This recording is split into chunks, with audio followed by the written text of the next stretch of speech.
ఈరోజు మనందరి గర్వకారణం తెలుగు బిడ్డ, తెలంగాణ బిడ్డ, ఏకైక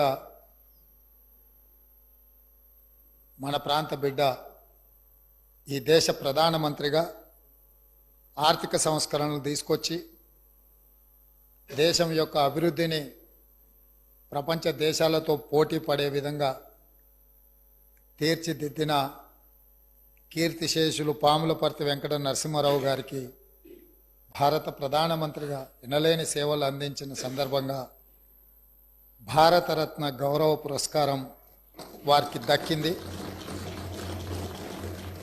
ఆలస్యమైన వారికి గౌరవం దక్కడం ఈ దేశ ప్రజలందరికీ కూడా గర్వకారణం. ఈ సందర్భంగా నా తరఫున, ఈ సభ తరఫున తెలంగాణ ప్రజలందరి ఈ వీడియో కానీ మీకు నచ్చినట్లయితే లైక్, కామెంట్, షేర్ చేయండి. మరిన్ని అప్డేట్స్ కోసం సబ్స్క్రైబ్ చేయండి.